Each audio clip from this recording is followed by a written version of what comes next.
Hello friends, good evening.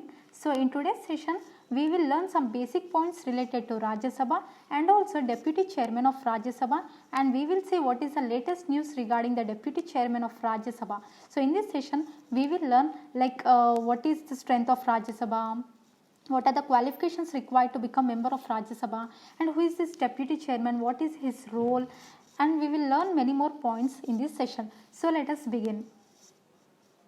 So the latest news regarding the Deputy Chairman of Rajya Sabha is Harivansh Narayan Singh. He is elected as the Rajya Sabha Deputy Chairman for the second time. So in this context, we will learn points related to Deputy Chairman of Rajya Sabha. So before that, we will understand some of the basic points. So the Parliament of India consists of three elements: Lok Sabha, Rajya Sabha and President of India. Remember, President of India is neither the member of Lok Sabha nor Rajya Sabha, but he is an integral part of this Parliament of India. So Parliament of India consists of three elements: Lok Sabha, Rajya Sabha and President of India.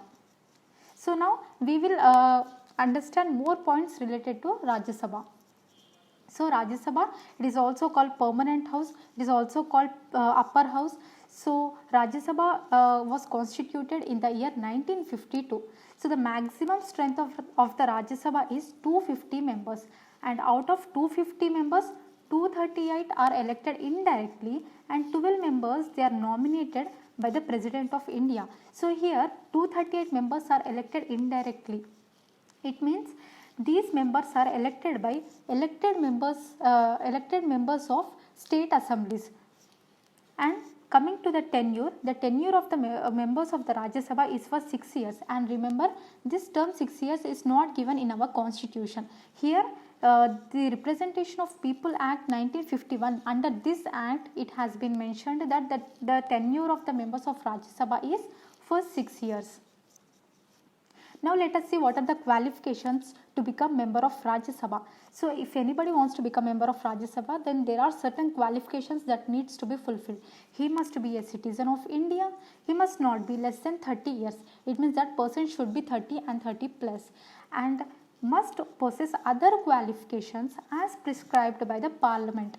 It means under Representation of People's Act 1951, they give in that act certain qualifications are prescribed, and those needs to be fulfilled. And whoever wants to become member of Rajya Sabha, they must be registered as an elector for a parliamentary constituency in the concerned state or union territory. It means if a particular person wants to contest in the elections of Rajya Sabha, then he must be registered as an elector in that concerned state or union territory. Now for Rajya Sabha, who is the presiding officer? For Lok Sabha, the presiding officer is Speaker. In the same way, the presiding officer for the Rajya Sabha is known as Chairman. So now who is the Chairman? Whoever is the Vice President of India, he will become the Chairman of Rajya Sabha. So Vice President is the ex officio Chairman of Rajya Sabha. Here ex officio means whoever is acting as the Chairman, whoever is acting as a Vice President of India, he will become the Chairman of Rajya Sabha. So in India, our Vice President is Sri Venkaiah Naidu. So he is the Chairman of Rajya Sabha, and at the same time for the Rajya Sabha we have Chairman, and we also have another post named Deputy Chairman. So the latest news is Harivansh Singh has been elected as the Deputy Chairman. So in this context, we will learn more points related to the Deputy Chairman of Rajya Sabha. So Deputy Chairman of Rajya Sabha. Article 89 of the Constitution, it provides a post for the Deputy Chairman of Rajya Sabha. Hence, it is also called as constitutional position. And the Deputy Chairman of Rajya Sabha is elected by the Rajya Sabha itself. It means he is not an extra person. So within the Rajya Sabha members, one person will be elected as the Deputy Chairman of Rajya Sabha. Now, when is the Rajya Sabha member will be elected as a deputy chairman? Means in the case of vacancy. Now, when does this vacancy for the post of deputy chairman occurs is in 3 cases. First one is resignation. When the previous deputy chairman, if he resigns, then the post will become vacant. And in case of removal, if all the members of Rajya Sabha makes a resolution for the removal of the deputy chairman, in that case the post will become vacant. And also another way is through completion of the term. When the term of a particular member becomes vacant, that is after 6 years, then also in that case the vacancy, there will be vacancy.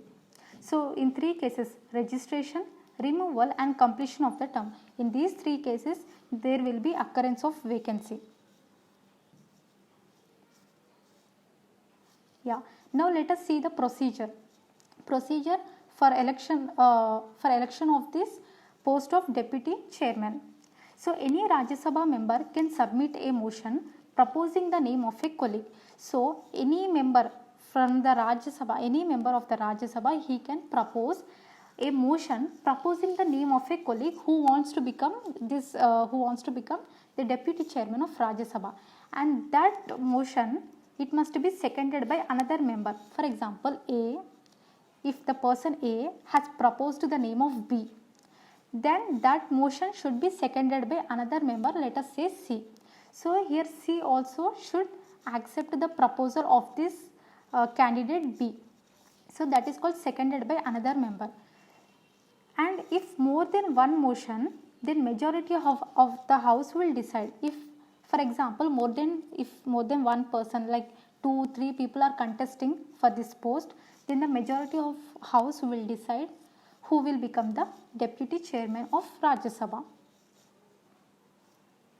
Now why it is important? Why is the post of deputy chairman of Rajya Sabha is important? Because he steps in if there is vacancy in the office of chairman. It means if the chairman of the Rajya Sabha is vacant, then this person, deputy chairman, will take the position of the chairman. And also in another case, like when vice president acts as a president, then he takes the position of chairman. So when the vice president, and again the same meaning, vice president or chairman, when the vice president takes the position of president, then the deputy chairman will takes the position of the chairman. So when he takes the position of chairman, he has all the powers which the chairman of Rajya Sabha has. So why is this post important? Because deputy chairman, when he takes the position of chairman, he plays a very critical role in ensuring the smooth running of the house. Now coming to casting vote. So here, like the chairman of the Rajya Sabha, even the deputy chairman can't vote in the first instance except in the case of tie. So only when there is a tie, in that cases only they can cast their vote.